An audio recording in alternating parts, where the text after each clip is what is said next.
lets you watch your favorite SiriusXM show on the SiriusXM app. Groundbreaking interviews, amazing in-show moments, behind-the-scenes footage, live performances, all come to life in a way you only imagined before. Plus, you can create your own personalized Pandora station based on the artist you love. And hear over 100 extra channels filled with ad-free music for every mood or occasion. Get your first 6 months of our Platinum plan for only $8.33 per month, plus fees and taxes. Just call 844-711-80. My family makes me feel like I am a big deal.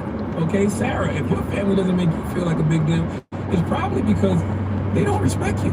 Okay, and you make it very easy saying foolish ass self-hating statements like the one you made. Okay, yes, this statement is self-hate because you are a woman. So what you basically did was co-opt misogynistic talking points from the J.D. Vances of the world in an attempt to marginalize women and make them feel less than for not having kids. Can I give you some stats, man? Let me give you some stats, man. I did some research, and by research I mean Google and ChatGPT. Google told me in 2020, 46.8% of women in America were childless. ChatGPT told me in the most recent data from the U.S. Census Bureau that about 15 to 16% of women aged 40 to 44 are childless. 97.2% of women between the ages of 15 and 19 were childless, the highest by any age group, and I understand that. That makes complete sense. You shouldn't be pregnant between 15 and 19, but 18 years old, you can go. So I just wonder what a young 18-year-old, 19-year-old woman thinks when they are told they're a childless cat lady.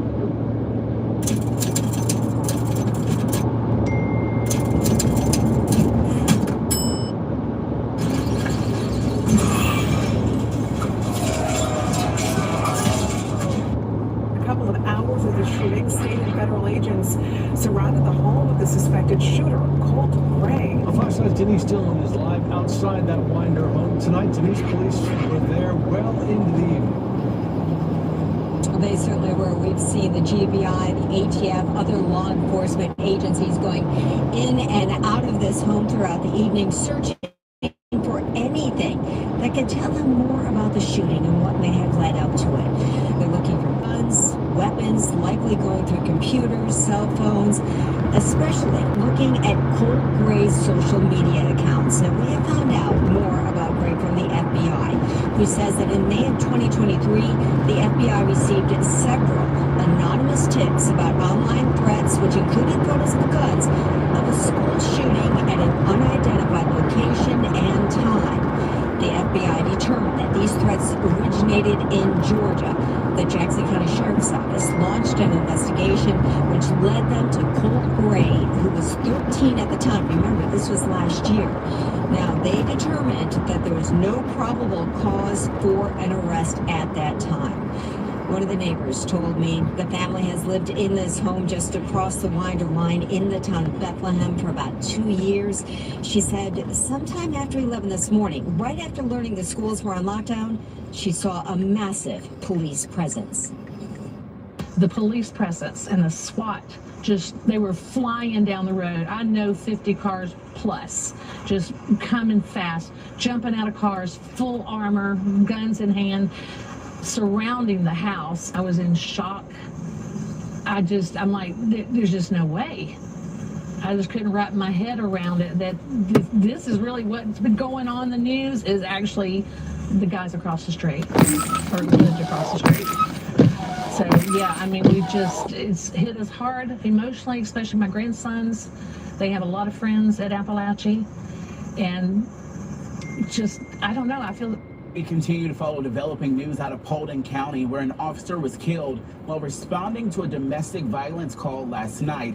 This is Deputy Brandon Cunningham here, was killed in the line of duty Saturday night. We brought this to you live on the air. Tonight, we're learning more about just what happened. New at 6, Fox 5 has obtained a previous mugshot from the Georgia Department of Corrections. This is James Atkins. Atkins had a lengthy criminal history, serving time in Cobb County for robbery and possession of marijuana. Let's get right out to live team coverage for you of the shooting. Fox 5's Joy Dukes is live with reaction from the community. We want to start with Fox 5's Eric Mock. You were there last night walking us through. Eric, what can you tell us today?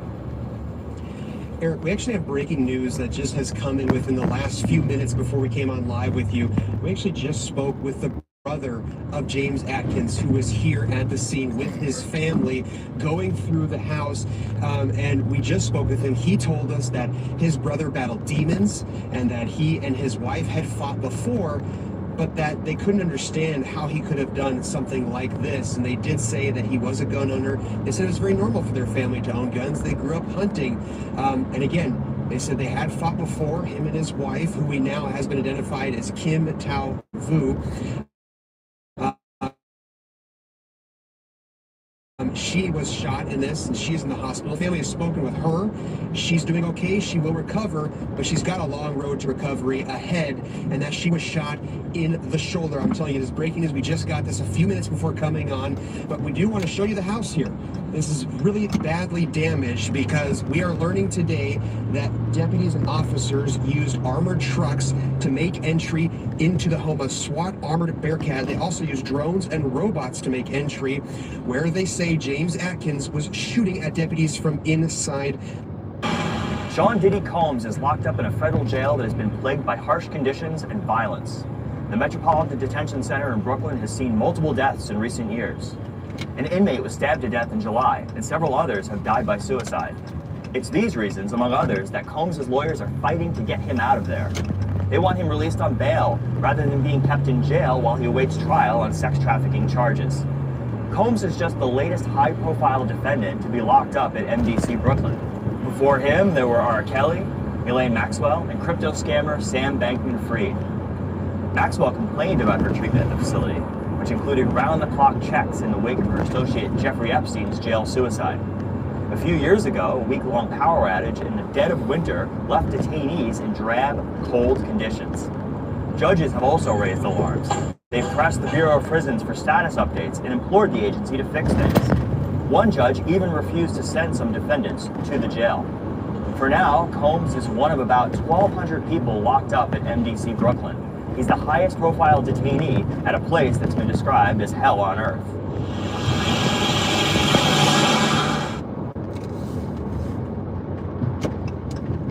They're legally robbing you.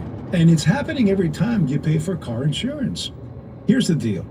A big chunk of your monthly payment isn't even for insurance. It's just paying the agent's commission. Crazy, right? Well, clearly it's going to come in. The mother of the judge hasn't been born that's going to exclude the tape.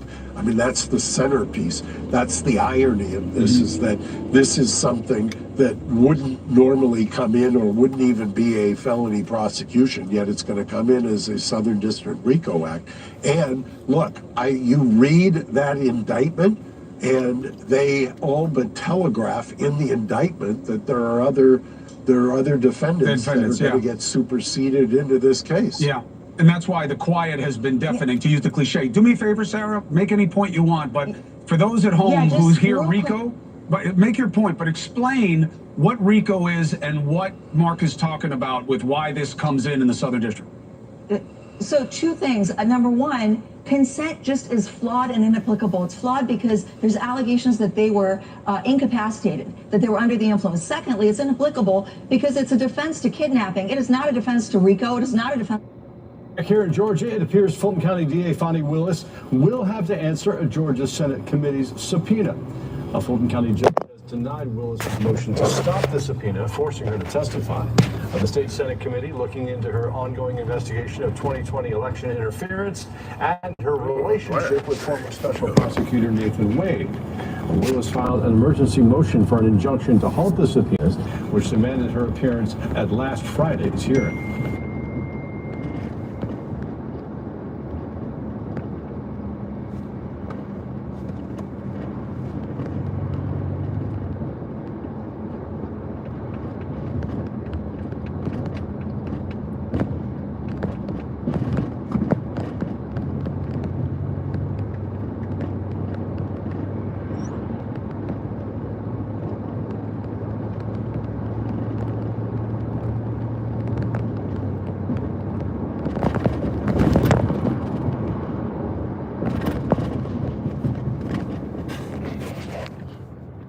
That's crazy, bro.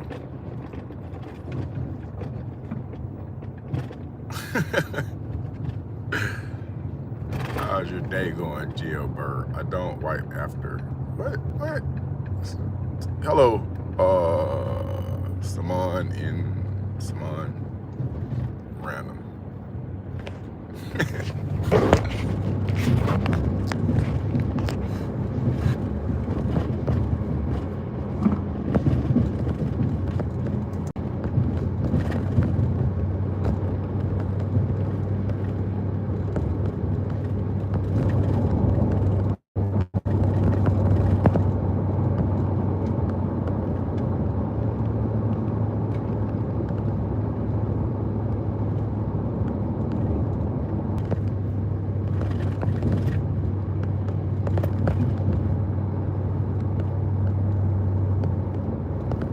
First time a grandmother speaks out on what happened to her grandchildren. This afternoon, the mother and father are facing charges related to child deprivation. The Department of Family and Children Services took the children from a home in what authorities described was in terrible condition. One of those parents remains in jail this evening. That's where we find Fox 5's Kevin Stewart tonight, live from the Carroll County Jail with more details. Kevin. Christine, at a hearing this morning, it was determined that the 3 children will remain in de facto custody.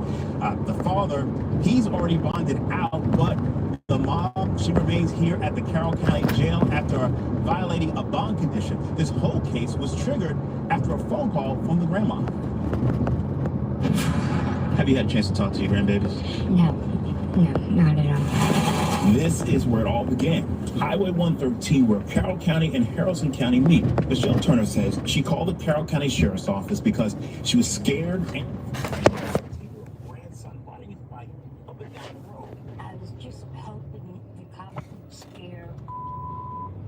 When a Carroll County deputy found inside this mobile home, her 3 grandkids home, up the stakes and landed in the Somebody trying to scam me, folks.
And parenting outside of a Lilburn grocery store, and has landed a Gwinnett County man in jail tonight.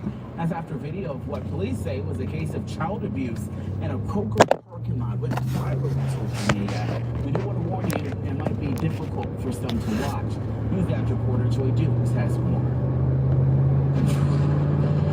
It was a disturbing sight for many shoppers who were here in the parking lot of this Kroger on Five Forks Road Wednesday afternoon. A man repeatedly hitting and screaming at a small child. Now, a bystander recorded video of the incident that has since gone viral. We do want to warn you, it may be difficult to watch. That is totally uncalled for. What I saw hurt me. Cell phone video of a Wednesday afternoon visit to this Kroger in Lilburn has become a trending topic online as it appears to show a Snellville man's aggressive parenting style on full display.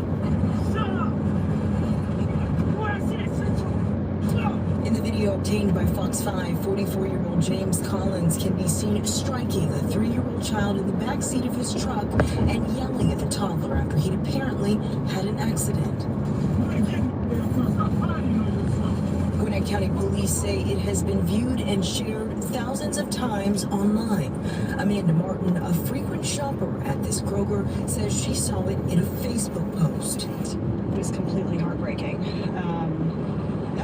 I can't imagine a parent getting that upset with a child. A bystander who saw what was happening recorded the video before calling 911 out of concern for the child's safety. In the video that lasts just over a minute, you can see another shopper try to step in.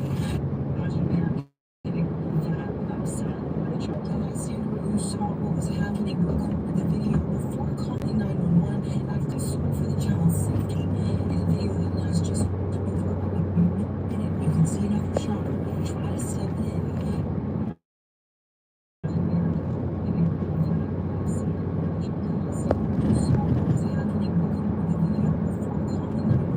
It's going pretty good, Rain Cloud.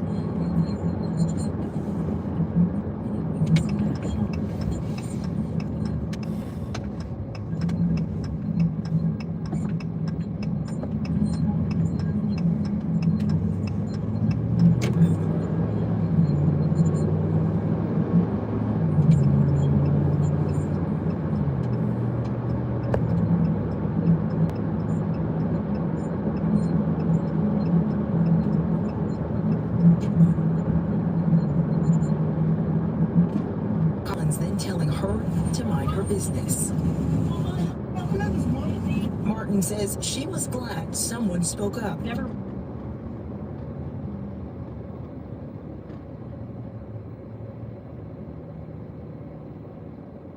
Martin's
Stop. That's a stop sign.